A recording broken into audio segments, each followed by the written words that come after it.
आपको तैरना नहीं आता है, मैं आपको बचा लूंगा। और उसने क्या किया, जब नाव डूबने लगी तो वो खुद अपना वो भी नदी में छलांग लगा दी उसने, और अमीर आदमी को अपनी पीठ पे लाद लिया और अमीर आदमी को क्रॉस करा दी नदी, है ना। अगर उसको तैरना नहीं आता तो उसका भी जीवन व्यर्थ था ना। लेकिन उसने ऐसा नहीं किया, गरीब आदमी ने, उसने जो है उस अमीर की, उस इंडस्ट्रियलिस्ट की जान बचा ली।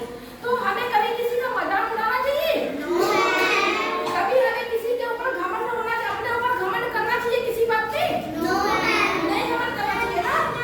देखिए, अगर हमारे में कोई अच्छी चीज है तो हो सकता है किसी दूसरे में वो क्वालिटी ना हो। मेरे अंदर कोई क्वालिटी है मान लीजिए, और हो सकता है कि आप में वो क्वालिटी ना हो, लेकिन ऐसा भी तो होता है कि आप में जो क्वालिटी हो वो हमारे में ना हो। तो हमें कभी भी किसी का मजाक नहीं उड़ाना चाहिए। कैसी लगी ये कहानी आप लोगों को? अच्छी लगी? कभी किसी का मजाक उड़ाएंगे आप लोग? ये पाठ सबकी समझ में आ गया है? सब बच्चे ये वाला काम अच्छे से अच्छी राइटिंग में पूरा कर लीजिए, और होमवर्क में दा से नए शब्द सब लोग लिख कर लाएंगे। लिख के लाएंगे ना? Very good.